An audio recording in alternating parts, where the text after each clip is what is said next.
ये संवैधानिक दृष्टिकोण से गलत है और इनको उन्होंने सेटिसाइड किया। मुख्य न्यायाधीश की बेंच ने यही फैसला सुनाया कि जो दो नए कानून है वो संविधान सम्मत नहीं है, आर्टिकल 14-16 को वायलेट करती है और वो जो 50% सीलिंग लिमिट है जो सुप्रीम कोर्ट ने तय किया था उसको भी वायलेट करती है। नीतीश सरकार को पटना हाईकोर्ट ने आरक्षण के मुद्दे पर झटका दिया है। पटना हाईकोर्ट ने ईबीसी, एससी और एसटी के लिए 65% आरक्षण बढ़ाने के सरकारी फैसले को रद्द कर दिया है।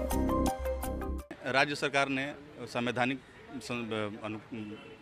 नियमों को तोड़ मरोड़ करके 49.5 से बढ़ा के 65% कर दिया था शिक्षण संस्थानों में नामांकन में और पद सरकारी सेवाओं में सब के लिए। तो उसको इस पर बहस हुआ था, जिसको आज जजमेंट रिजर्व किया गया था। आज जजमेंट पर था केस। जजमेंट में ऑनरेबल डिवीजन बेंच, जिसको अध्यक्षता कर रहे थे ऑनरेबल चीफ जस्टिस के विनोद चंद्रन जी और हरीश कुमार सर थे उसमें, उनका ये हुआ कि भाई ये दोनों नोटिफिकेशन ये संवैधानिक दृष्टिकोण से गलत है और इनको उन्होंने सेटिसाइड किया, ये कहते हुए कि ये दोनों नोटिफिकेशन आर्टिकल 14, 15 और 21 के अगेंस्ट है। तो जो पहले का नियम है जो आरक्षण वो लागू रहेगा?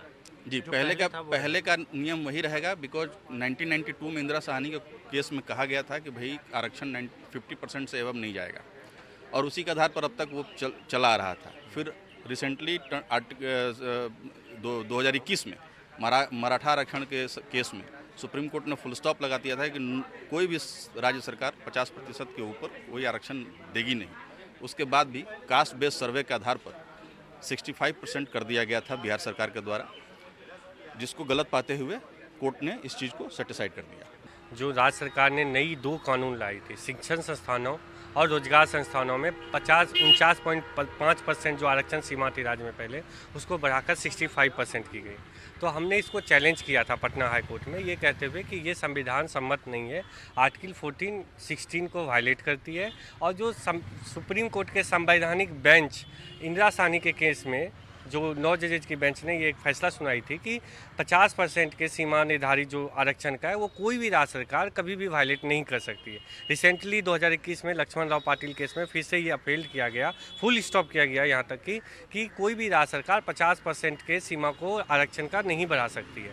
इसके बावजूद भी राज्य सरकार ने 2 नए कानून लाया, आरक्षण की सीमा बढ़ाई, जिसको हमने चैलेंज किया और यही ग्राउंड लिया कि आर्टिकल 14-16 का वायलेट करती है और वो 50% जो सीलिंग लिमिट सुप्रीम कोर्ट ने फिक्स किया था उसको भी ब्रीच कर रहा है। आज फैसले में भी मुख्य न्यायाधीश की बेंच ने यही फैसला सुनाया कि जो 2 नए कानून है वो संविधान सम्मत नहीं है, आर्टिकल 14-16 को वायलेट करती है और वो जो 50% सीलिंग लिमिट है जो सुप्रीम कोर्ट ने तय किया था उसको भी वायलेट करती है। मुख्यमंत्री नीतीश कुमार के नेतृत्व में तत्कालीन महागठबंधन सरकार ने जाति आधारित सर्वे की रिपोर्ट के आधार पर ओबीसी, ईबीसी, दलित और आदिवासियों का आरक्षण बढ़ाकर 65% कर दिया था, जिसके बाद अब हाईकोर्ट का बिल्कुल उलट फैसला आया है।